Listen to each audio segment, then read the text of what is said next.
What was that noise? That was Star Stuff farting.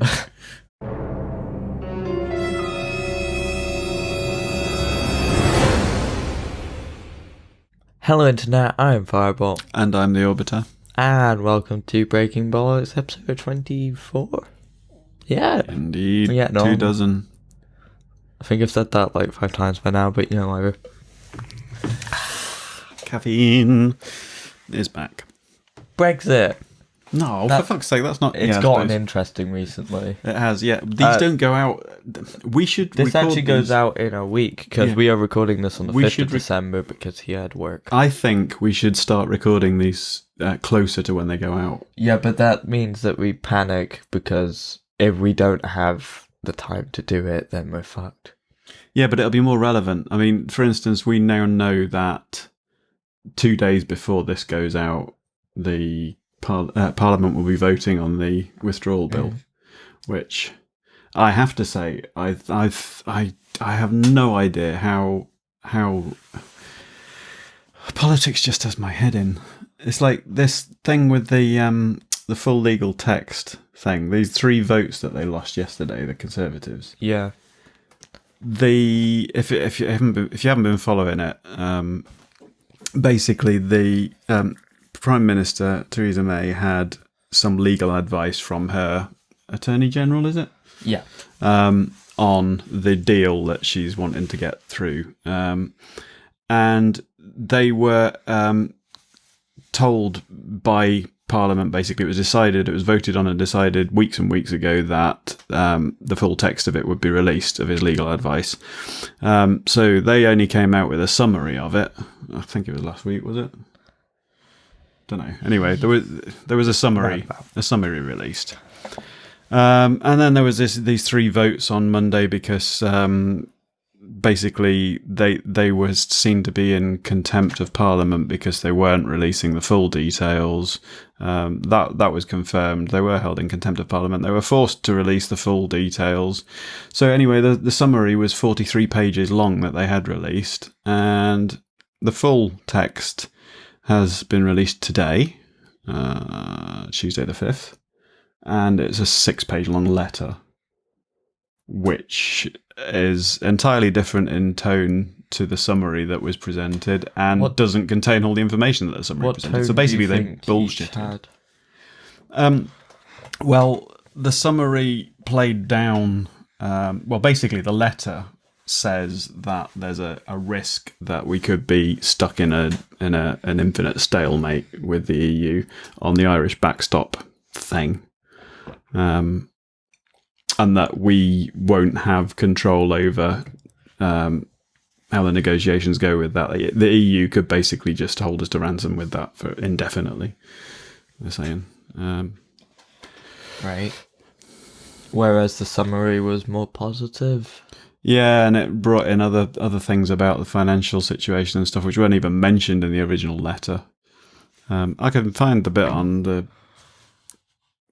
There's an article on this guy. I shall put it in the description. How trustworthy is Sky, do you think? It's Rupert Murdoch, isn't it? I don't know if he won that. Does he not own it? I don't know. I don't think so, because I think it was stopped by the Monopolies Commission. All right, okay. I think he used to own it. So, yeah, full Brexit legal advice, what it says and what it means. So, after being voted down, the 6-page document, a letter written to Mrs May on 13th of November, was released shortly after 11:30 a.m. today. Its warnings seem to be far starker than the 43-page summary seen earlier this week. So how can you have a 43-page summary of a 6-page letter? For a start. You're very bad at summarising. Like, they would fucking fail English. The thing is, the full text is given here. This is not the article that I was reading, but it does give the entire letter. But it's clear that they've just tried to bullshit their way through and had their... Hasn't that been clear since the Brexit vote? Yeah, but you know what I mean. It's just occasionally things happen that make you think, oh, for fuck's sake, why are they not? I suppose they've been held in contempt of Parliament. It's going to take a while before there's any consequences of that. You know, I thought that's a little bit scary about that is if it comes down to Parliament and you've got a majority government, which most governments I think are, then the leading party pretty much has absolute power. Only if they're in full agreement on something. Yeah, but the party whips normally manage to get most of their MPs on side, and then they'll manage to get a few from opposition parties. Mm. So most of the time they'll have a majority, which some people would argue lets them move things along and actually get stuff done. But it's just too much power, I think. But I mean, there are systems that you can put in to stop it being that much of a power for one party, but unfortunately, the ones in charge don't want that. This is all follow up on our various things, isn't it? UK politics and democracy, yeah, all of that, and Brexit itself. Yeah. Where's my laptop having a fit? Because it doesn't like you. Could be that. Anyway, is there any other follow up? I don't know. Oh yeah, this episode. What did we do last time? Last time we did balance. I did notice a lot during that you interrupted me like every 5 seconds, or went off on random tangents. Which, whilst there's a little bit of fun to that because we are wanting to do it a little bit more short form, it would be helpful if you tried to just listen for like a minute or two. And you thought you'd tell me that on camera, did you? Yes, because you never listen either way, but you're more likely to listen in the... But that was deliberate last time because I was getting fed up with how serious all of these were getting. That was why. Yeah, but it means that we couldn't really make any points, and it felt like I was asking you one question and you took the entire thing to answer, and at the end you didn't really even answer it. No. So it is a little annoying to the podcast format. Is it? So, yes. Maybe we should have a discussion off mic about what our podcast format is then. It's just, if you are wanting to do it more short form, to actually get information in there, we do need to be a bit more focused. Yeah, I suppose that's part of what the format is, though, isn't it? Are we an information podcast, or are we just a discussion? We are having a bit of fun, but we are discussing as well. But we have to actually discuss the thing. Yeah. I know it is breaking bollocks. It's meant to be like we talk bollocks, but it's not entertaining. It's not as entertaining to do that like for an entire hour, just to go off on random side tangents. So you can have like a mix of it, I would say.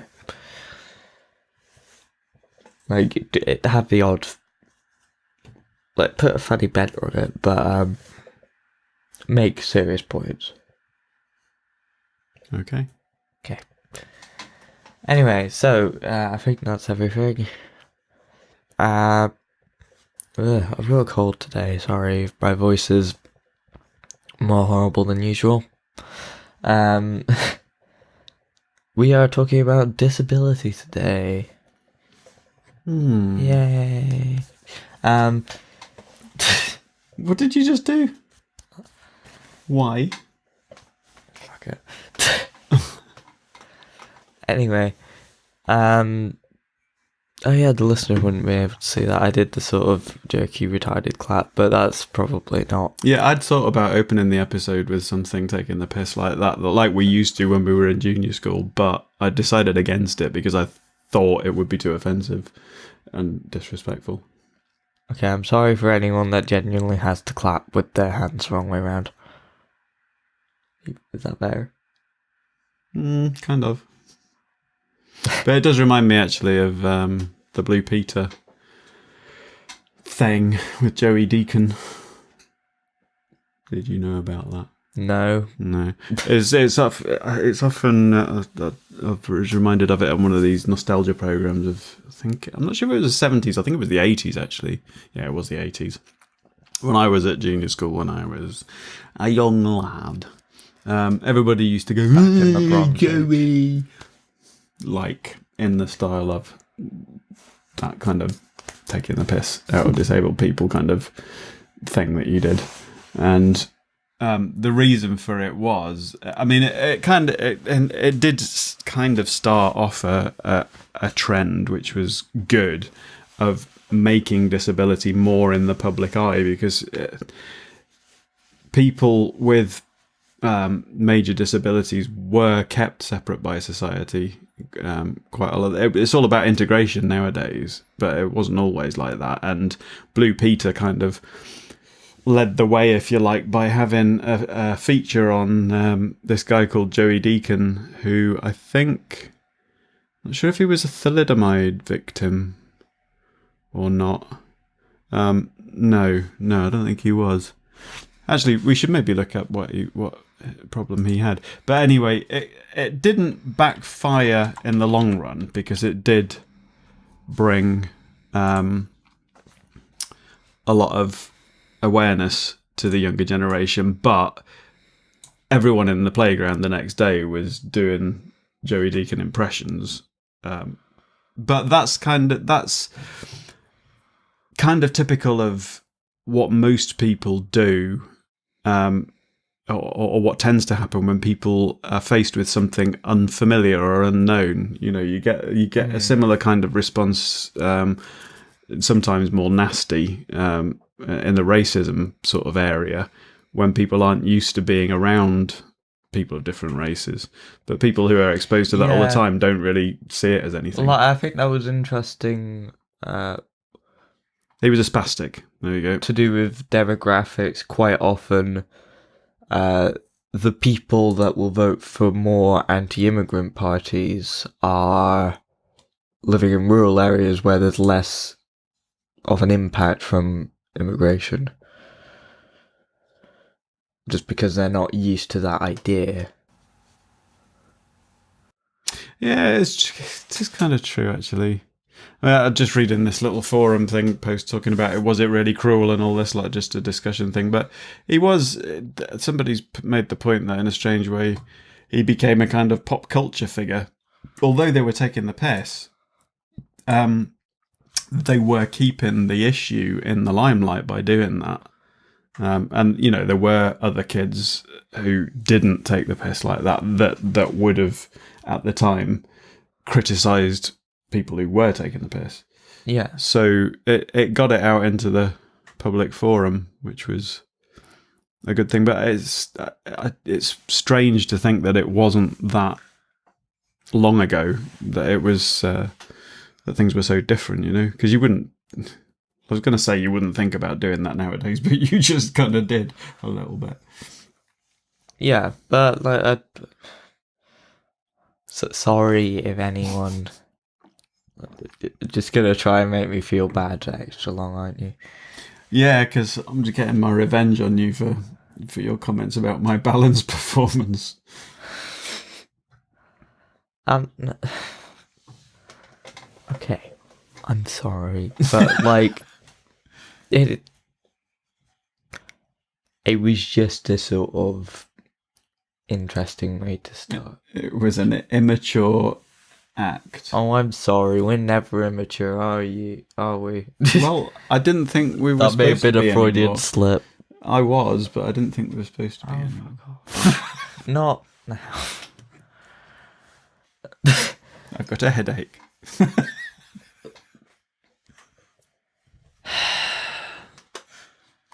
I feel like we're a married couple.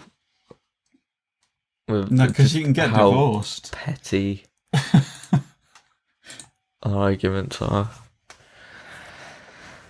Anyway, yes. So on to the actual subject rather than something. I mean, I guess that is to do with like the presentation of disabled people in popular culture.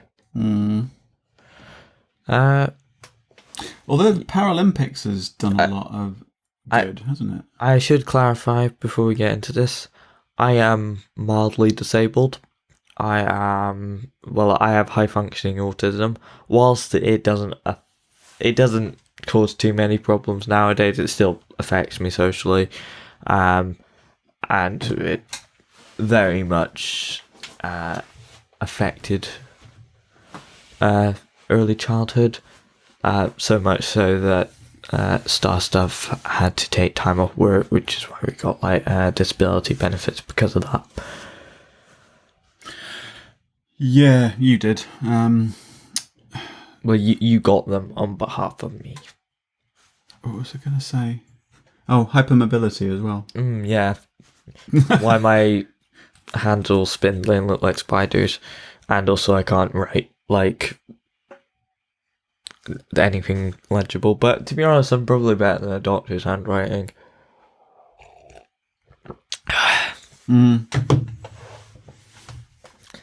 Autism. Everyone's on the spectrum. Somewhere. Yeah, but that's... But there is an area which is considered normal on that spectrum. I would say that just sort of frames it as these people are just acting out like everyone's got this. I don't think so. Whilst it doesn't directly say that, it does... That's not how I would see it. I would see it as that everybody has the ability to empathise to a certain extent, because they are traits which are present in all of us in varying degrees. But yes, but that does not... To be honest, the Autistic Society generally considers that everyone's on the spectrum somewhere to be incredibly unhelpful, and it's not actually the case. Yeah. It was something that was put out, like you say, that, you know, everybody has social issues. yeah, So I think that is intended... and I think it was intended to try and get people to be more empathetic. Yeah, it does come but from it's good not quite the same intentions, thing. It does distort it a little bit to the reality, I think. right. A bit like Rain Man really distorted people's perceptions of what autism was. Yeah, but that's an example of like every case is different for a start, and I think it helps me in understanding the difficulties that you have, because I can identify with some of them, because I identify some of the difficulties from my childhood and my social difficulties, although I haven't ever been what do you call it, Diagnosed. yeah, that's the word. There are certainly a lot of familiar aspects of what you go through with my social difficulties that I have, and a lot of people do have social difficulties in varying degrees. I just think they're better at covering them up. Yeah, They're less honest about it with themselves as well as everybody around them. I think it's a difference in a way that you look at the world very much, because quite often especially in the past, I just haven't understood the bullshit that society teaches. But that's... Which understanding as an autistic child is difficult. It's like, why are they telling all these lies? That's an example of exactly what I was saying, because nobody does, but people cover it up really well, because they manage to live as though they do understand it, because you kind of have to. You kind of... Yeah, and whilst I have learnt to do that, it still bothers me a lot more than it would with anyone else, I think. Well, not necessarily with anyone else, but it bothers me in a different way, and I have to work a lot harder. It's a lot more mentally draining on an everyday basis to just deal with people. Yeah. And all their problems as well as mine. Yeah.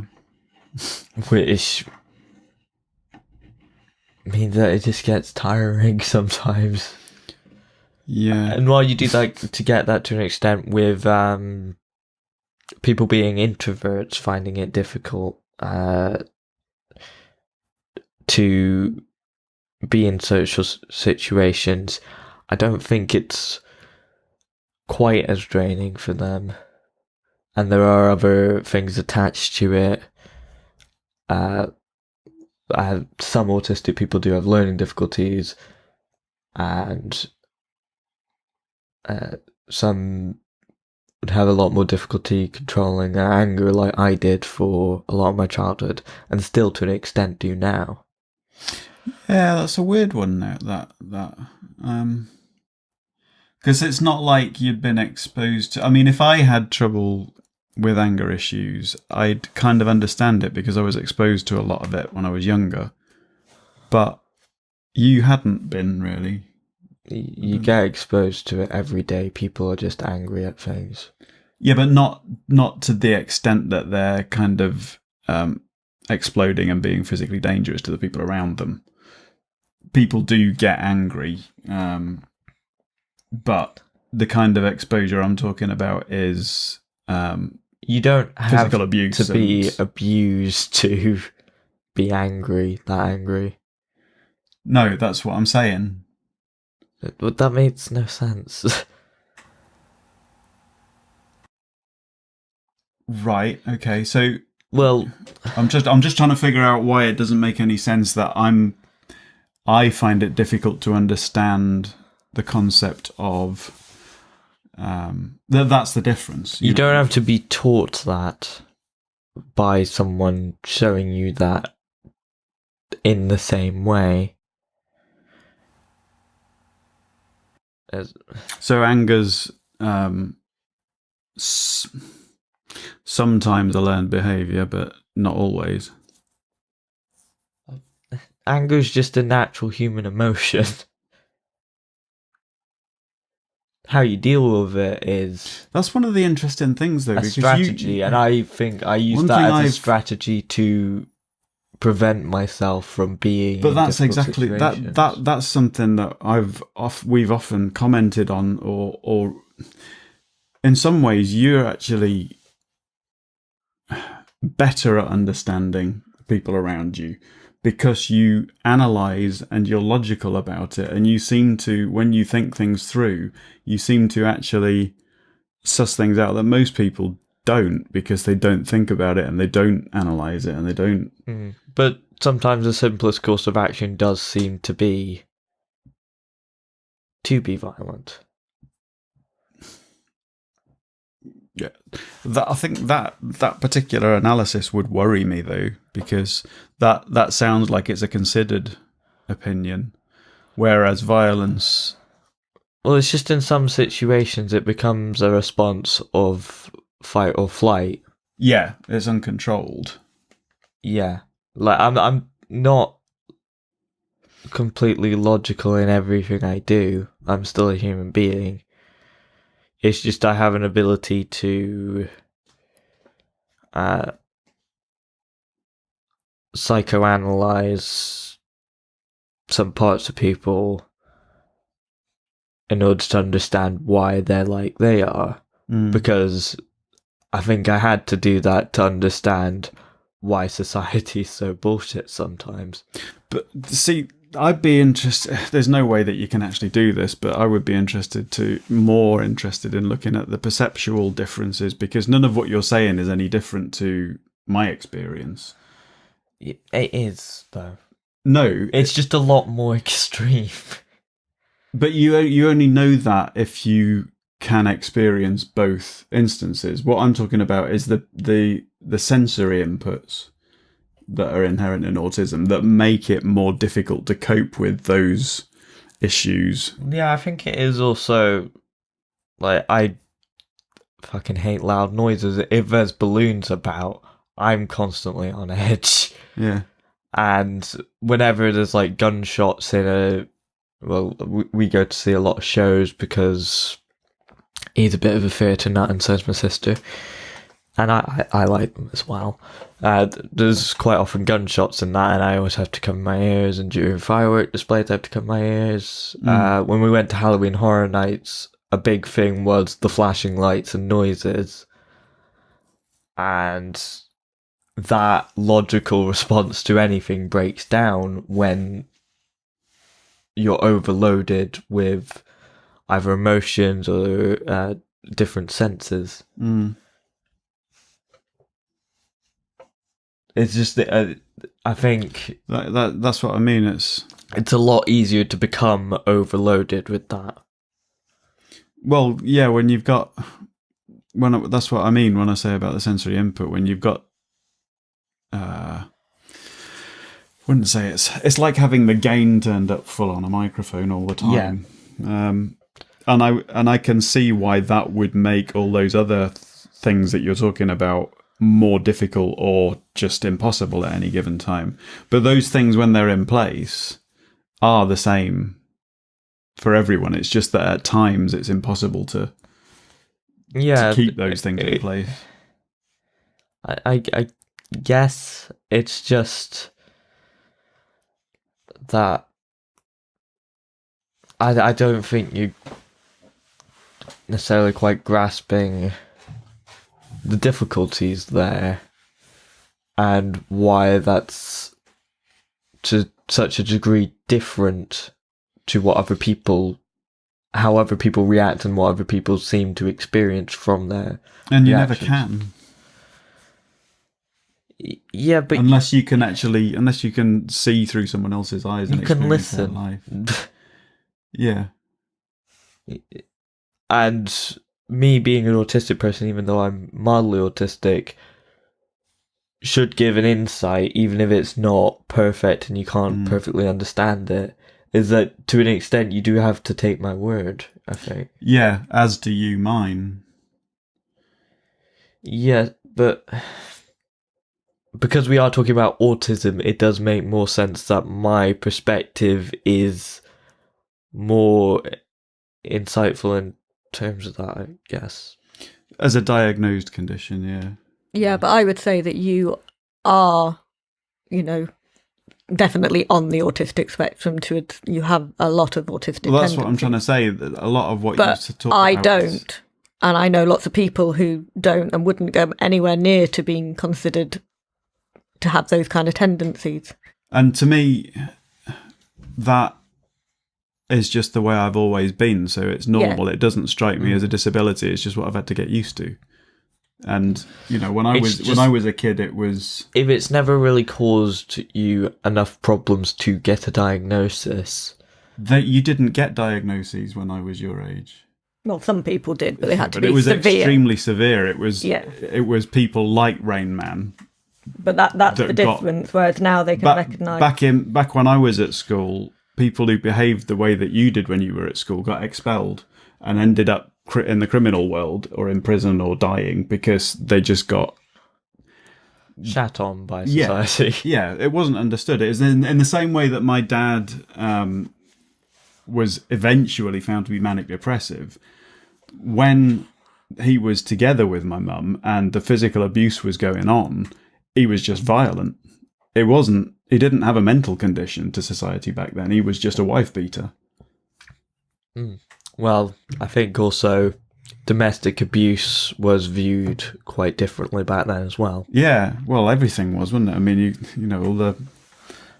all the Jimmy Savile stuff that's come out. It was. I think they would have had a problem with that then. It's just that, but they didn't.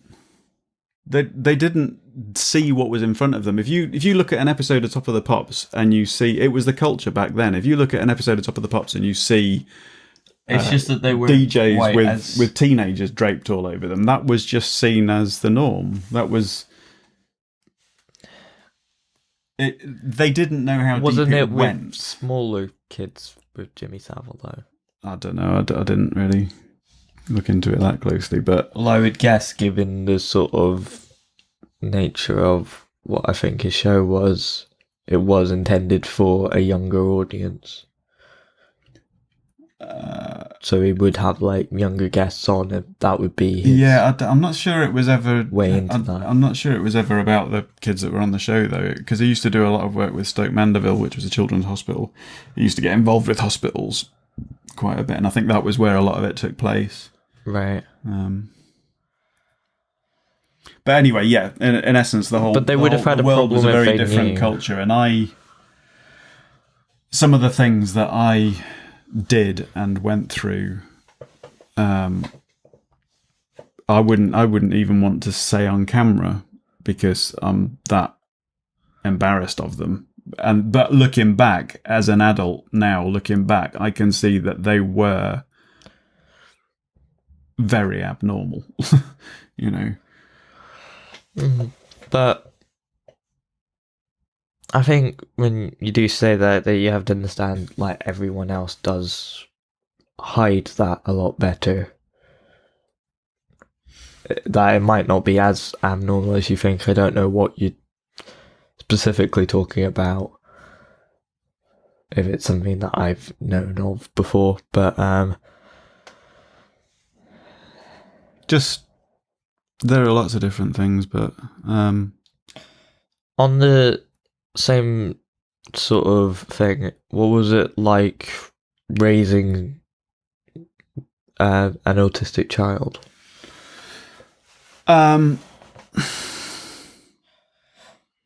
Very educational, and probably one of the most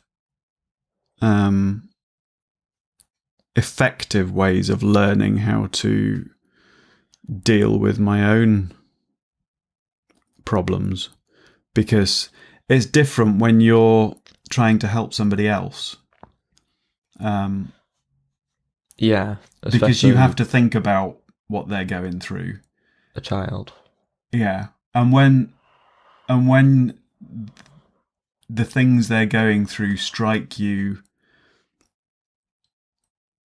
as really familiar, it does teach you a lot about yourself, and it does change you, because you know, I mean, I, having never had any diagnosis of anything, because you just got on with life. I don't know. You tend not to think that there's anything necessarily wrong with you. You just think you're normal, because you never know any different. I mean, what is normal? You know, everybody is who they are, unless you're told that you're different. How would you know? Well, there are people that aren't told that they're different that do know, because it's just that they don't see that reflected, well, in those they meet, but also in pop culture, which is why it's important to have representative media of people, because that means that people can feel that they're not alone. There are people like this, and they feel like they have an icon that they can associate with, I guess.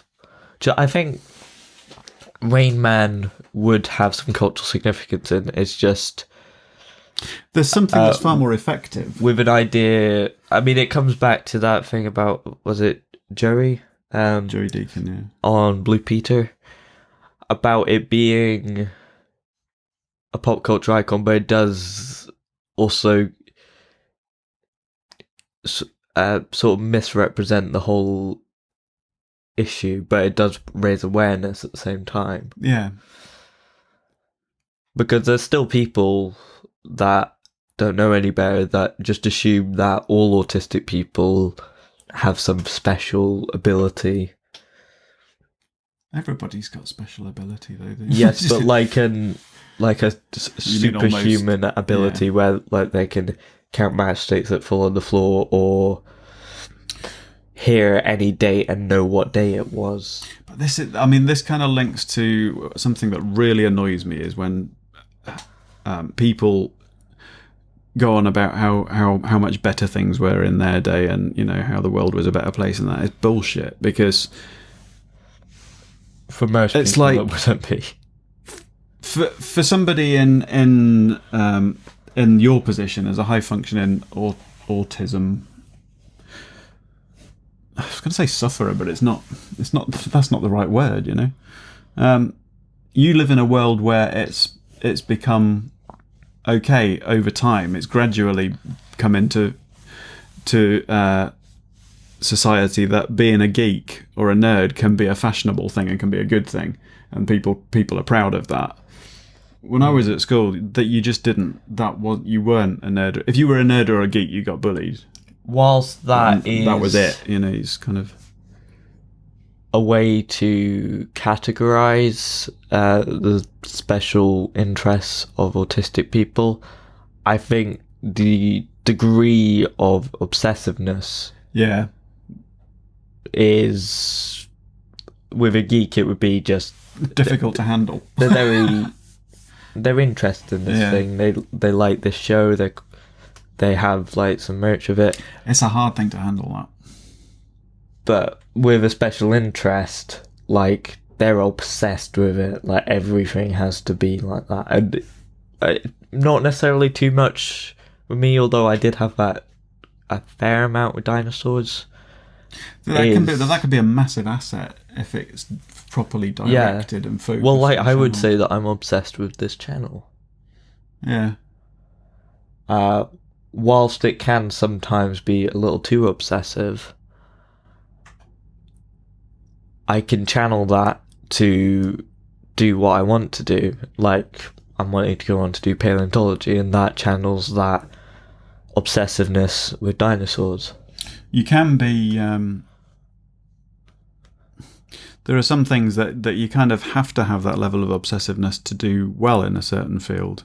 I mean, I specifically am thinking about musicians or any performing artist or sports person, anything that you have, anything, any discipline. Yeah, you do have to be abnormally good at it, which means that you have to be abnormally interested in it. Yeah, you have to be obsessive enough to... I mean, I used to think of it as bloody mindedness, Yeah. Well, like, determined to do it because you are so interested in this thing. Yeah, but that is, in that sense, that can be categorized as obsession, can't it? When you think, like, if you're prepared to spend hours of every day on your own honing a skill, it does. I think what's needed to balance that is a sense of priority. Yeah, that's the thing. Which I don't always have, but I think I'm getting better at. See, you saying that, you were saying that at exactly the same time. Not exactly the same time I was thinking it, but I would say that I'm maybe a couple of years behind, in front of you in that sense, because I've had to be, because bringing kids up has made me that way. I have changed incredibly since you two were born, since I moved up here, because I've had to. And that's what I mean when I say about helping someone else with something is a far more effective way of learning about yourself. I mean, I don't suppose you do have to. There are people that fail at being parents and the kids get taken into care, but this was an important enough issue for me to not do that, to not carry on the way I was. When you do care about the kids, you understand that, oh, well, they're only here if I actually do put in the effort. Because, like, with music, whilst your playing may deteriorate, you can pick that up again. Yeah, it's a pain in the arse, but I mean, I would say it's a lot more of a pain in the arse to just have another kid. Yeah, especially when you've had the snip. Lovely image there. I think it's a bit more painful for the mother, Yeah, to be fair. that was what I was getting at, ish. No, but it is I also- wasn't thinking of only physical pain. Yeah. Although there's both for the mother, but no. What I was going to say was, a lot of the problems that I had before you two came along, and before I got married, were I believe very heavily related to the fact that I couldn't cope with the world around me. To the point that I had problems with, and that was the obsessiveness turning into addictive behaviour. I got myself in all sorts of debt that I couldn't get out of, and ended up in trouble for years over it. I was on various kinds of drugs. I wouldn't have called myself a junkie, but I was seeking escape. I've been lucky. I found myself lucky that I've not. But there's a. What's the distinction, right? To you, this is a discussion point, Right. between a disability and an illness, because you could argue that an illness or a disease is causing you to be less able. But what actually defines something as actually a disability? If you say, for instance, if you're I would a drug say addict, that a disability is the fact that you're an addict a disability?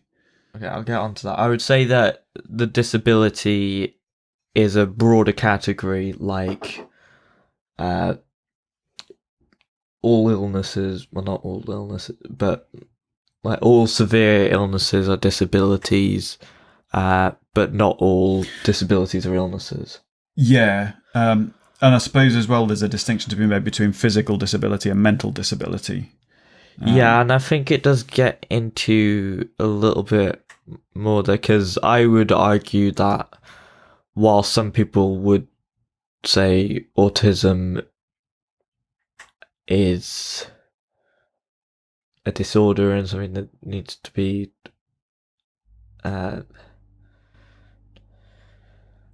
some people would argue that it needs to be corrected, but I would argue You're wrong. that whilst it does cause me difficulty, it is also just me. Yeah. It is just a part of me, and without it, I would be a different person. Yeah, definitely. So I would rather be me than not deal with what I have to deal with because of autism. That's a good. I get a nice feeling hearing you say that. Yeah. Because there's a lot of people that wouldn't rather be them for all sorts of reasons. Some days I do struggle with that, and some days I'll just be like, well, just take it away for today, because I just can't. But you be don't honest. give up. No. It is a little difficult having to grasp that you have to work to be yourself sometimes. This is a huge subject. There are all sorts of things that I was thinking about earlier. Obviously, there's disability has all sorts of aspects to it. There's the disability in terms of the welfare system. That pisses me off. We could obviously we've been focusing quite a lot on autism at the moment, but we could, and I think we should maybe spend a little bit of time talking about Star Stuff's issue. But just before we get onto that does link into the disability benefit system. Yeah. Especially, I think... I say before we get onto that, but... Generally with right and left wing politics, I can't remember who I heard this from. Quite, because I'm desperate to jump in. I don't know what I heard this from, but I think it was that right-wing right-wingers are willing to sacrifice the weaker people in a society for the unit, if you will, for the strength and stability of a unit. That ties in to... But the left are willing to perhaps sacrifice the stability of a unit. Well, that ties into to protect the rights of the very weaker. important issue, which is probably about weaker freedom. Because I'm going to try and cover this quite quickly because I want to get onto Star Stuff's situation. About the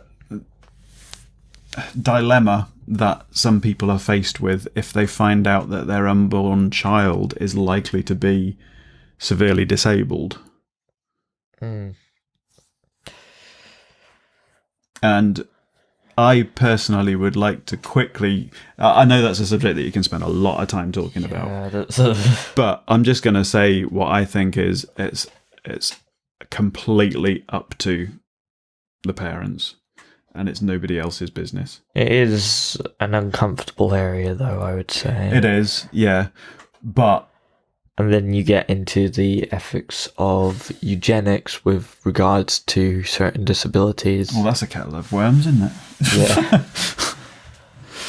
Well, there would be some that people would gladly have genetically removed, like the condition that Star Stuff has. I'm pretty sure on any day of the week this shouldn't really be a part of me. Am I correct in that? Yeah. Shall we make a rough introduction of what that is? Yeah, but with something more mental like mine, it's more part of my identity. But perhaps because it's just been with me my whole life, and that's more of a recent condition. Okay, so if you want to have a proper look at a description of it, we're probably going to get a fair amount of input from Star Stuff, hopefully, on this, who is, again, off camera, but she has a mic. Have a look on, if you just put TMJD into Google, it'll take you to the Wikipedia page on a temporary mandibular joint dysfunction. I think that's just the tip of the iceberg, though, isn't it? Yeah. But I obviously I know something about. It's not that I'm not interested, but there's so much that seems to be connected to that, like knock-on conditions, if you like, not just related to the medication that that you have to take because of it, but kind of. To put it into some perspective, I believe I think it was the infographics show, and they were talking about the most painful things on Earth. And this is generally believed to be the most painful disorder or illness. Which is saying quite a lot. One of the things it's caused for me is trigeminal neuralgia, which is medically considered the most painful condition. Yes, that's... And the trigeminal nerve is in some way compressed. Normally it's because of a blood vessel has swollen, but in the case of me it's because of swelling around the jaw. Now, I would like at this point to say that when we come to the end of talking about what this condition actually is and the effects that it has, that we return to the benefits situation around that, but that we leave that until after we've actually talked about it. So, yeah, trigeminal neuralgia is what again? The trigeminal nerve is one of your cranial nerves, and it covers your entire face, jaw, ear, and if it gets compressed in some way, it causes electric type pain, stabbing pains going through your face, your head, into your teeth sometimes, around the ear. Also, I have occipital neuralgia, which affects the top and the back of my head. We're going to try and keep this as brief as we can because Star Stuff does get in quite a lot of pain from talking, which is not good for her because she likes talking. So, it does make simple everyday activities quite a challenge. Yeah. Simple things like eating, like she has to eat pretty much liquid food now. Yeah, I can't chew at all. Can't bite at all.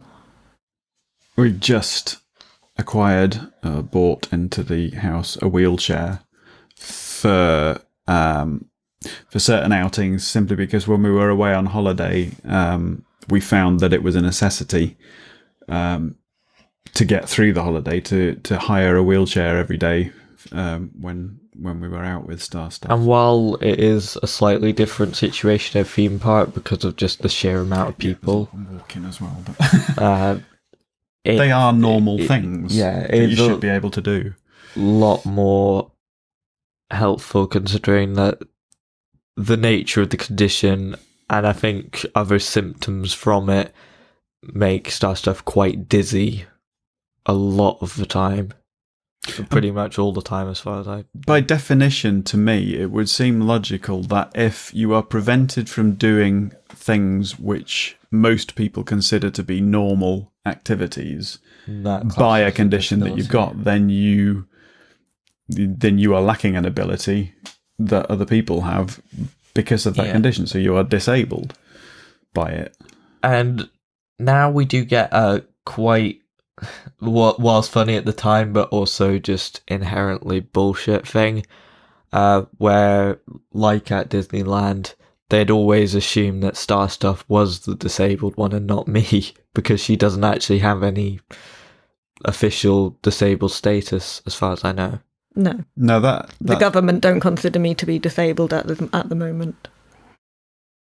Yeah. You did apply for PIP payments, which are personal independent payment. Actually, that's like PIN numbers, but yeah, which got rejected. But you're reapplying for that with a tribunal, correct? Well, what happened was we applied for it last April, and it was initially rejected with 0 points. Allocated in every category across the board, which means that they assessed... Which is utter bullshit. Which means that they assessed her condition as being the same as for everyone else, basically, that she didn't have difficulties with any of the things that were listed, despite the fact that the comments at the end of most sections were, despite you telling us that you can't manage to do this most days, we've decided you can. Yeah. So obviously we appealed that.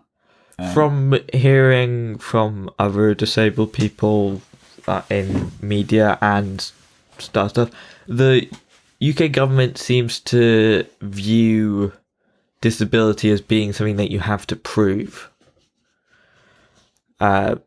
Which, whilst to a certain extent is understandable, because you don't want people to just be coming in there and saying, I'm disabled, with absolutely no proof, but we did have plenty of medical evidence. Yeah. So yeah, we went through the appeal and pretty much got nowhere with that, because that goes to the same people. But then we went to the final stage, which was a tribunal, which is it's an appeal heard by an independent panel, not the people who are assessing you. Yeah. They did give you a couple of points in a couple of sections, didn't they?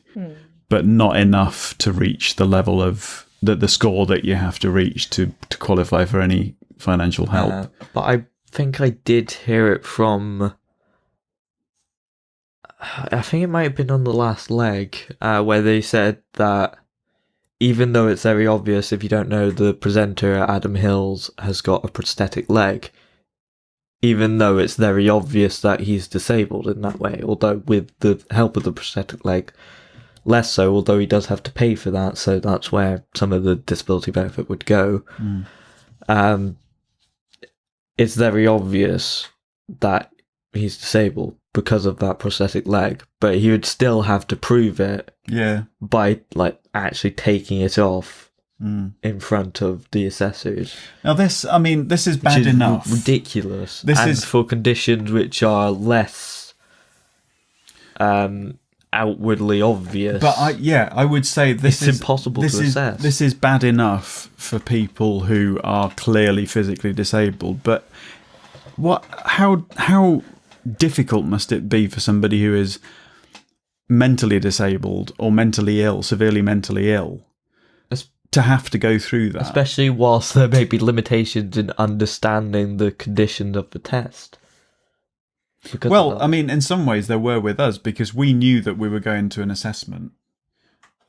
So we took steps to try and make sure that Starstuff was at her best on that day, which involved pretty much resting up completely for the 2 days before, so that when we went in there, she was physically able to go into the building and do the interview, because we saw it as important. Not an accurate portrayal of her everyday life. No. So so next time when we go in for the start of this next one, we're just going to go in as things normally are. We'll have normal days beforehand. Also, another thing with that is, but they knew that. They say about how would you rate this on an average day or a normal day, and with a condition like that, it varies so much that it's difficult to get a consistent average day.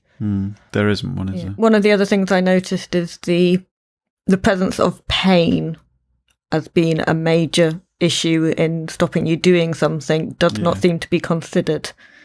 It has to be. You have to be physically incapable of like moving your arms.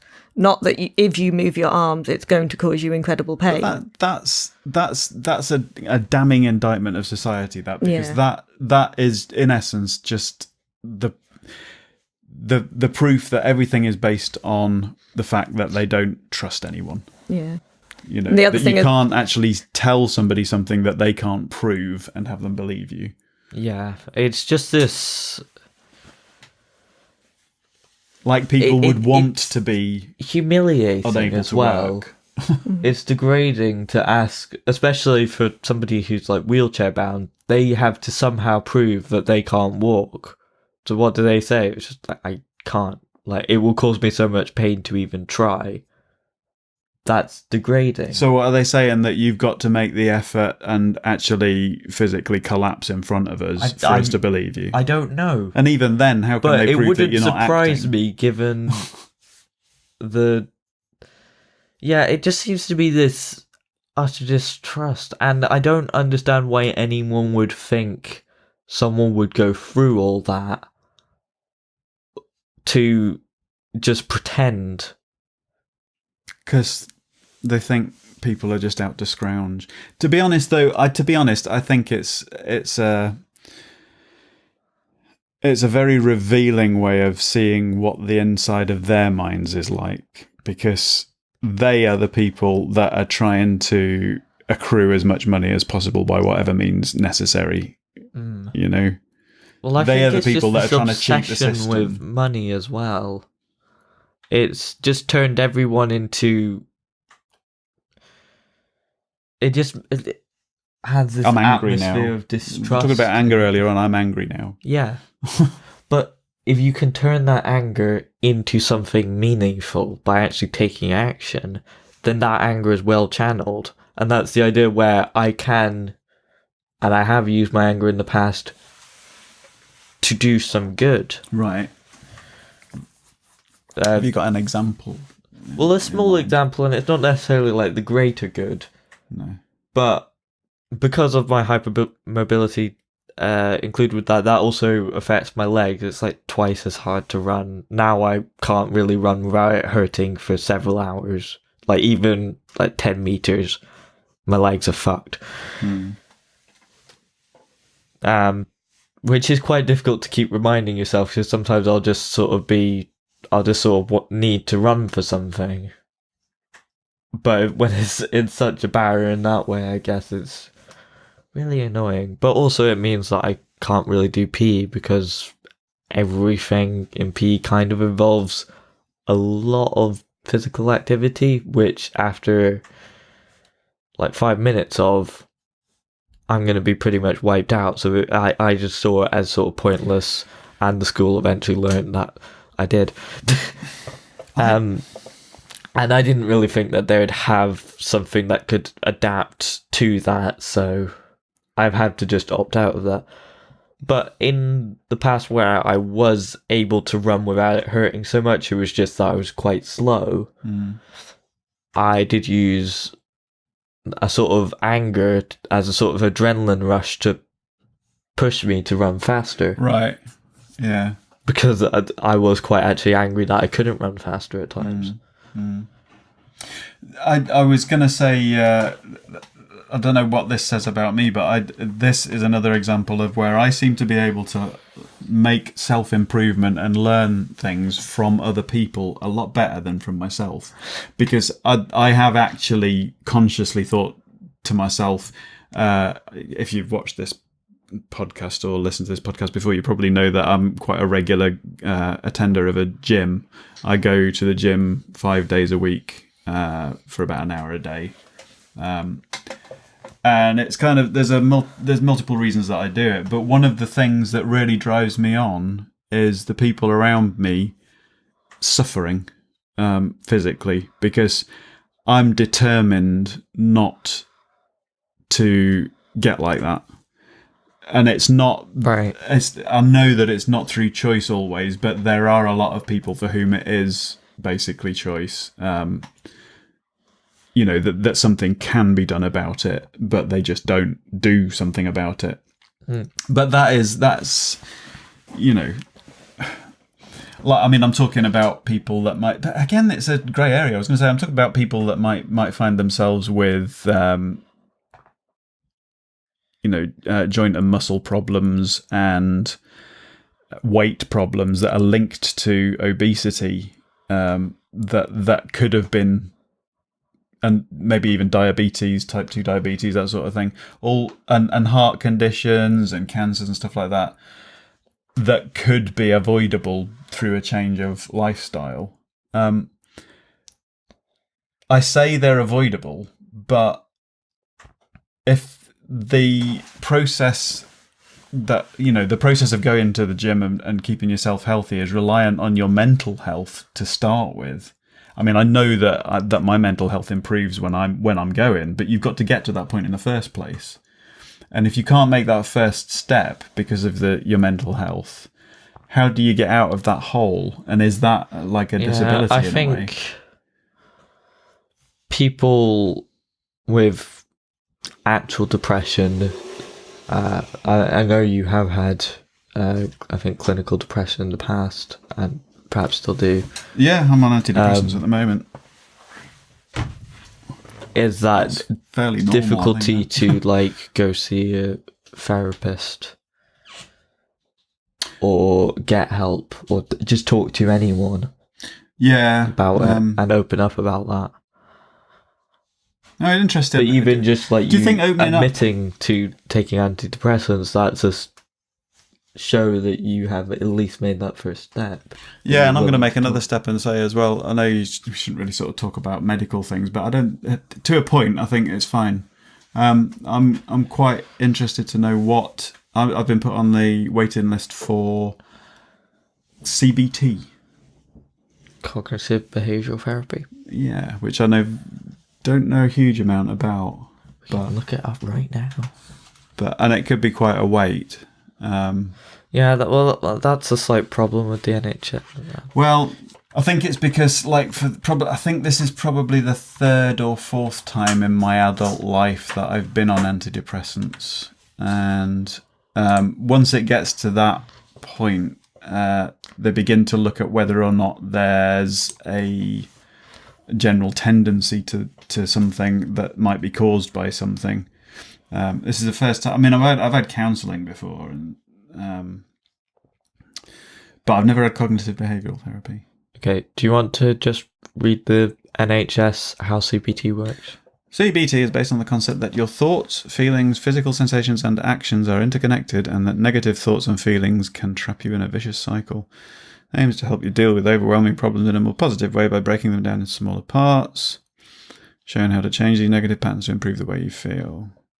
See, when I had counselling and other sort of forms of therapy in the past, one of my biggest problems has been that I'm really good at convincing people of things, and logically talking stuff through to the point where I sound like I've really got everything sorted out and reasoned. In a similar way to what you say when we say that we think that you seem to understand people really well, because you can talk your way around things, but that doesn't mean that you instinctively understand, even though you can talk your way around an something. Externalization of the thought process that is almost constantly going through my brain, which is why it's such a mental drain to be in such situations, because I'm constantly doing these little calculations to try and figure out why are they acting like this, why are they being such a fucking cunt.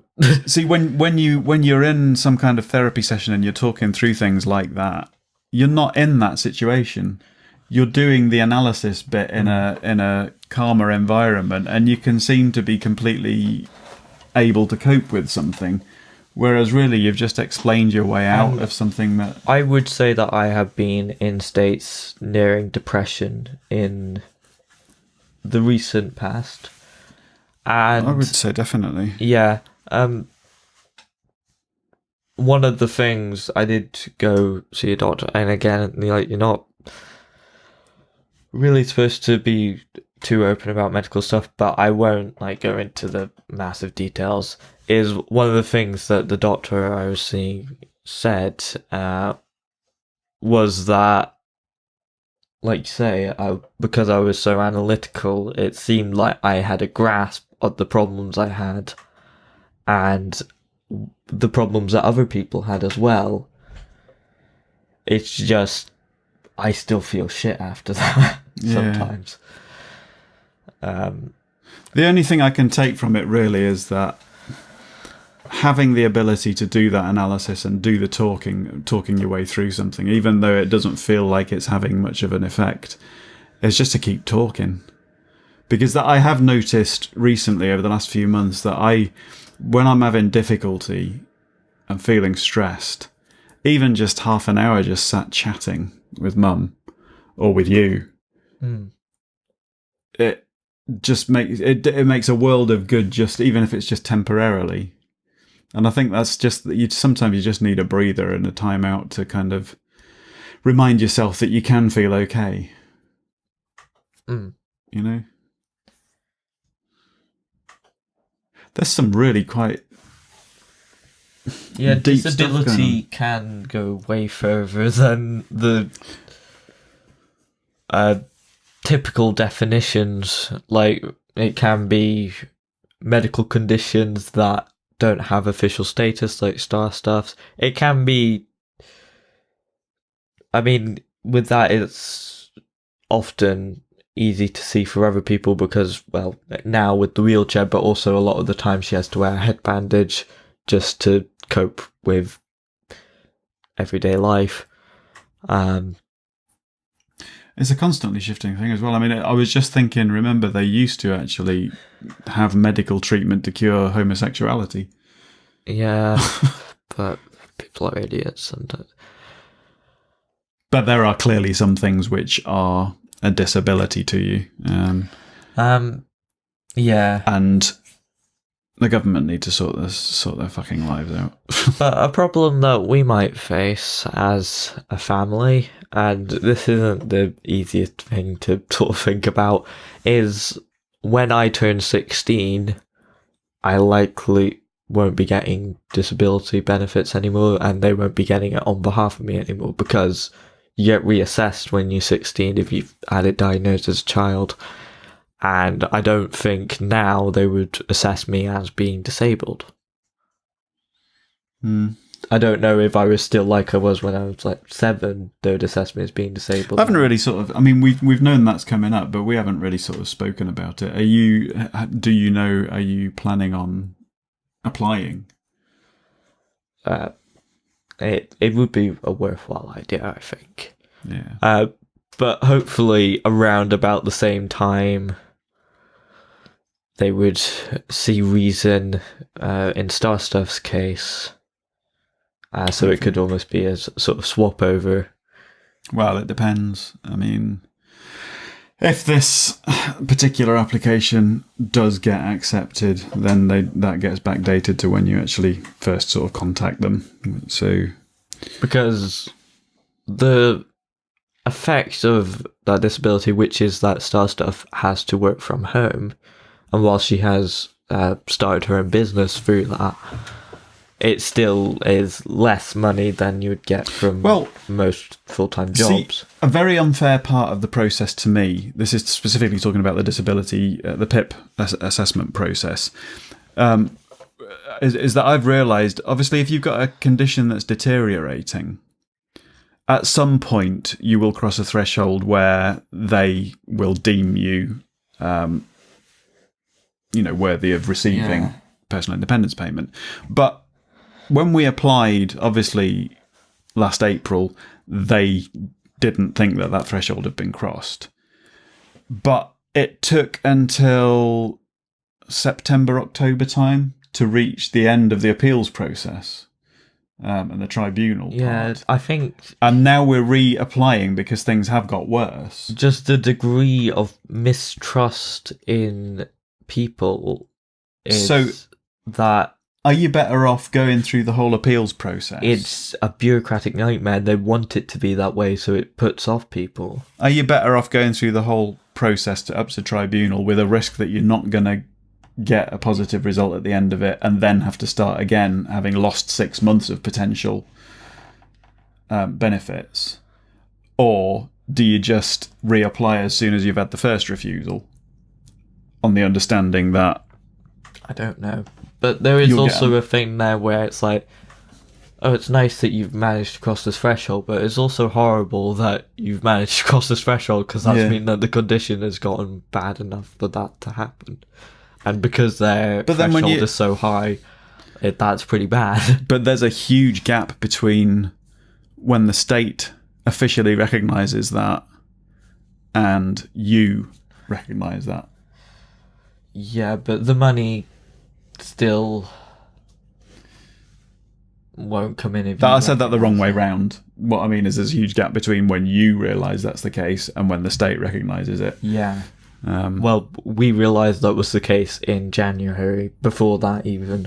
Yeah. But they might not do for several years now, which is just a shitty situation, and it does put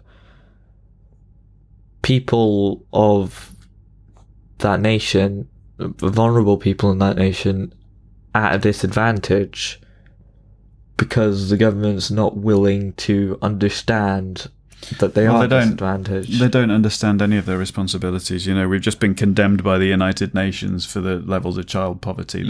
And turned round and basically rubbished those results and criticised them for being nonsense. You know? 1 in 8 working families are in poverty. I mean, even back in the sort of 70s, which I think, I don't really remember that clearly, but I think where things were supposed to be pretty bad at times during the 70s. I'd never heard of anything like food banks until we got well into the 2000s. I don't think they were set up in that time, other than a method of charity. But now they seem to be becoming more and more... I think... Not the norm, but even though... certainly not a shock. Tony Blair's Labour was a lot more right-leaning. I think he did fund them more than this government has. The government does give some funding to food banks, I believe. It's just that it's been cut back a lot in recent years. So now they're having to rely a lot more on charity, which is why you're hearing about them a lot more, because they're raising awareness so that you might donate. Well, every time you do your shopping, there's a massive bin on the way out for you to donate food to people. Yeah. And it's like, why is that necessary? You know, I mean, it used to be the case that when... I know charity is a good thing to sort of give to, but I'm sure when I was younger, it used to be a lot more about helping, people in famine-stricken areas overseas and war-torn countries and stuff like that. But we're now the famine-stricken area. Whilst it's not famine, it's just huge inequality. Yeah. So it's basically famine. Capitalism has failed. Yeah. And people seem to not realise it because when communism fails, it fails everyone. When capitalism fails, it just fails the most vulnerable a lot worse, I guess. But the rich people stay in charge, so it doesn't matter either way. Which is kind of depressing. But disability is so huge, because, like... What's the catalyst, though, that forces change? I mean, you're talking... I don't think capitalism can be... We've got off disability, but I think you're talking about a revolution. Well, I think you can have a financial disability in our society. Yeah. And also, just having a disability puts you at a financial disadvantage. That ties in with the social credit system that I was talking about. Yeah, I think that was in welfare. Yeah. But it's frustrating, and I think, like you said, what's the catalyst to change that? I think it's positive anger. Passion. Mobilise. Passion. Do you know, there was one of the times that I felt the most I don't know, that positive anger channeled most effectively. I don't know if it actually did any good, but it felt like everybody was doing the right thing at the time. Was back when I think it was a G7 or G8 back then meeting was in Scotland, and there was a big Make Poverty History rally march thing. We went down to Edinburgh. I'm not sure. Was it in different towns across the country? Did they have one in London as well? Do you remember?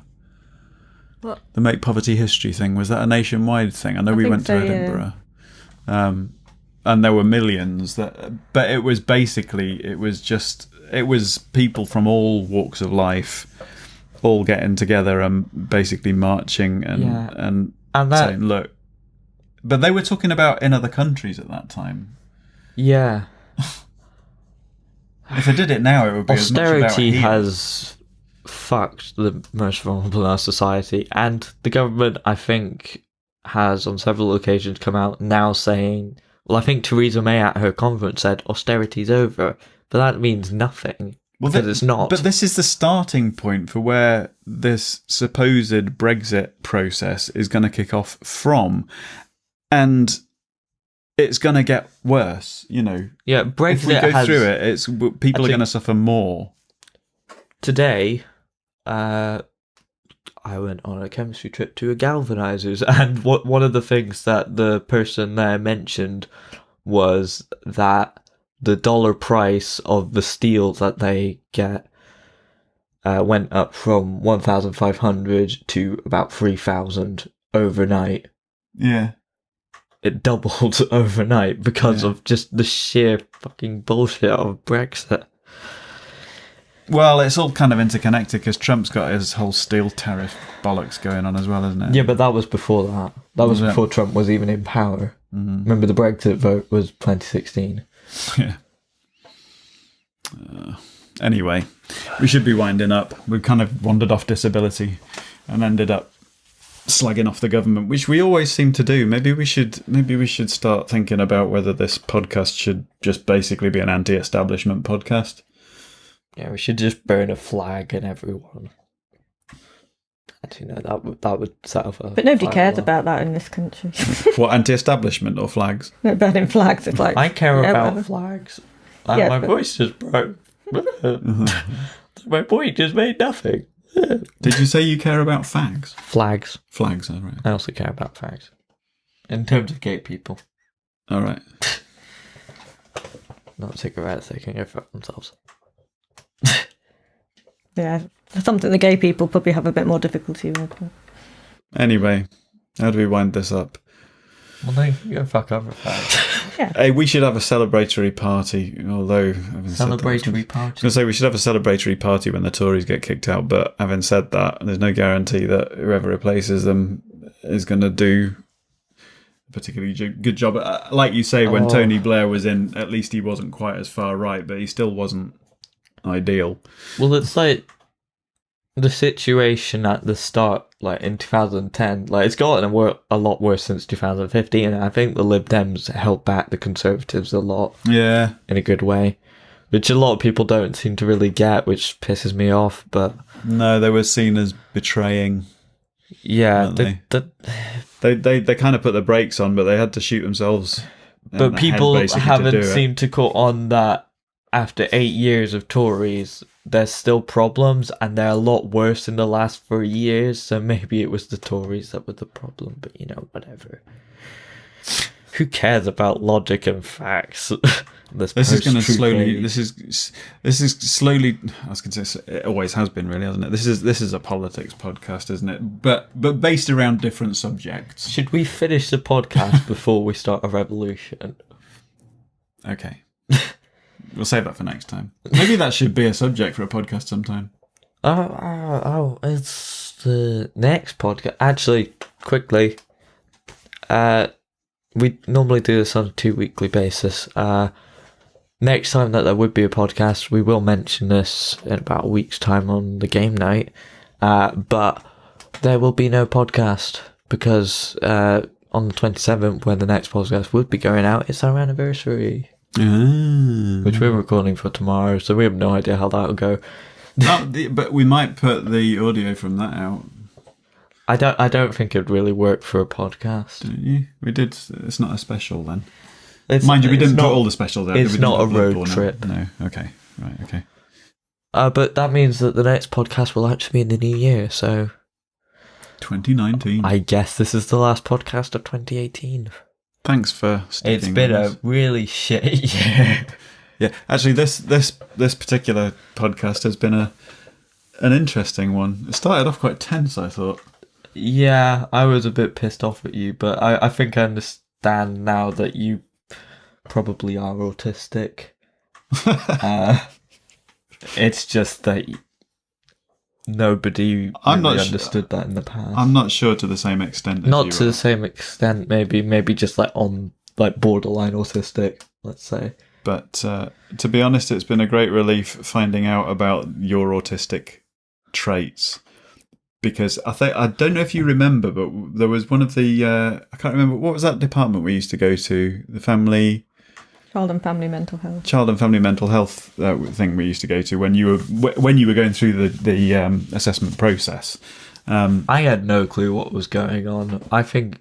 Do you remember going there though? I remember going there, but he must have been. How old was he? I was completely oblivious to. But the guy spoke to both me and Mum at the same time. He was kind of assessing us as a family unit, if you like. Right. And he did mention that I had a lot of the same. I remember.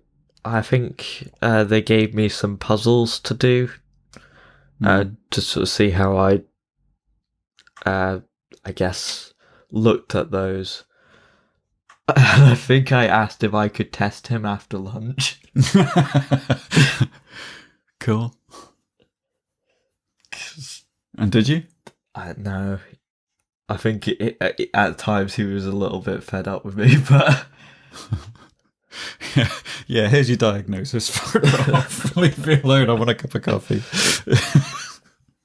Okay, right. Anyway, we were trying to stop. How do you stop two people with obsessive personalities from podcasting? 3 hours again. It's probably a good thing that the battery runs out on these cameras, actually. Yeah. It kind of sets a... Should we go? Yeah. Yeah. But I think back to just quick. No, you should quickly. Okay. Right. Sorry if that clipped at all.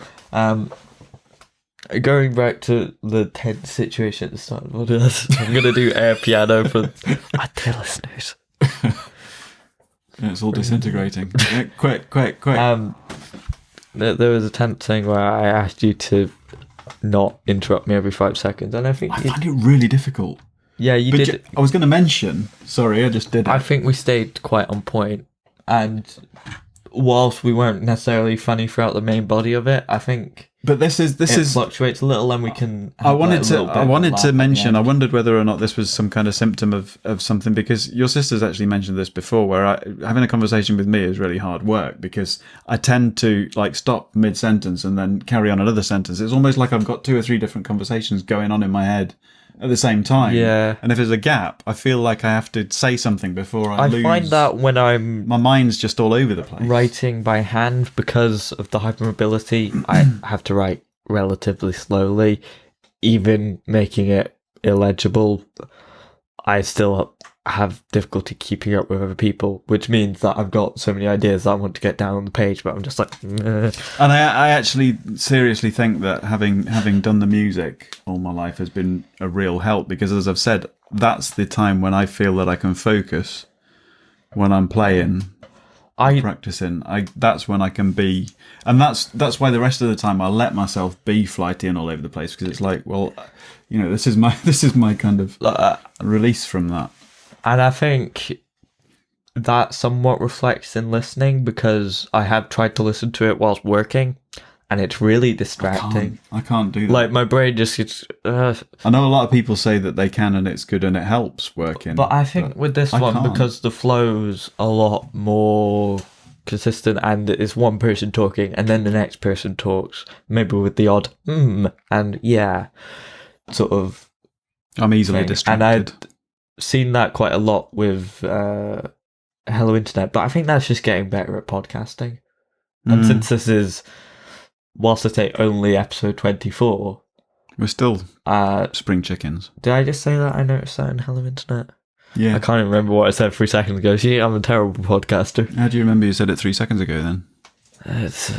Shut up. That they have done, like, I think 110 plus episodes. Yeah. So they are quite used to it. It does make editing a hell of a lot easier as well, because you tend to flow off of each other and you're not leaving big gaps. And so anyway, yeah.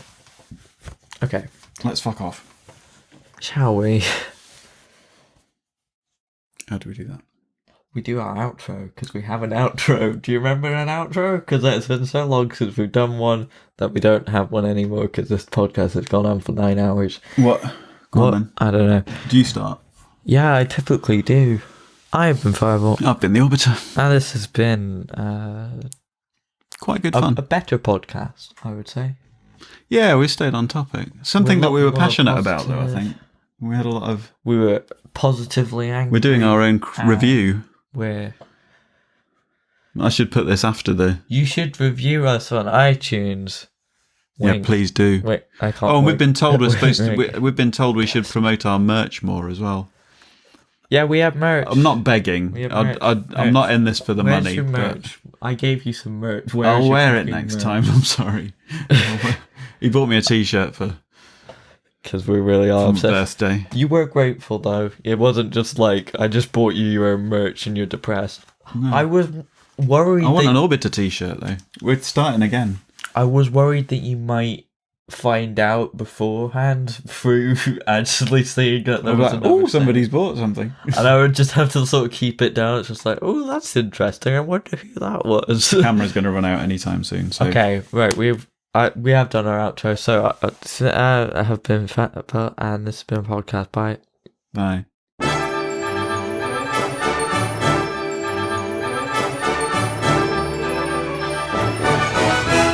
Thanks for watching. We'd really appreciate it if you support us on various things, obviously subscribing on YouTube, Twitch, following us on Twitter or Facebook. We have a Discord server that you can join and talk to us and other people, and a website where you can check out blog posts. And obviously this isn't free for us to run, so if you'd like to support us financially, we have a Patreon page where you can donate monthly and get subscriber rewards. We also have a Stream Elements tipping page where you can make one-off donations. The links are all in the description. Farewell. See you next time. Do you remember Alf? The alien. I don't know what you're referring to, but... I heard that the ending of Alf was really weird and depressing. Consider me gone. Yeah, that sounds really weird and depressing. In that... See, I've never actually watched the whole thing finishes... This is a spoiler. If you want to watch Alf, don't listen from here on. But the whole thing finishes... The last episode, he receives a broadcast while using a shortwave radio. They tell Alf that they've purchased a planet and want him to help make a new Melmac, whatever that is. Alf says goodbye to the family he's with as he leaves the house. They make plans to pick up Alf, but the alien task force has intercepted the transmission and Alf is captured before he can be picked up. So there's great big long series about this alien that's been hiding in this family house and getting away with it for years, and then he's about to be whisked off to live on his own planet, and the last thing that happens is he gets captured by the authorities and taken away, presumably to be experimented on or something. It's like the end of Blackadder was weirdly solemn and Blackadder goes forth. moving. Yeah. Yeah. Because the rest of the That's series is quite fantastic TV, that. silly, and whilst it's not like, it is moving, I would say. We've started again, haven't we? Yeah. Well, this is all after the outro, but no, it's not. This is the post-cast part. This is just for patrons, because I don't exist. No, I'll stick it in. Meow. Bye.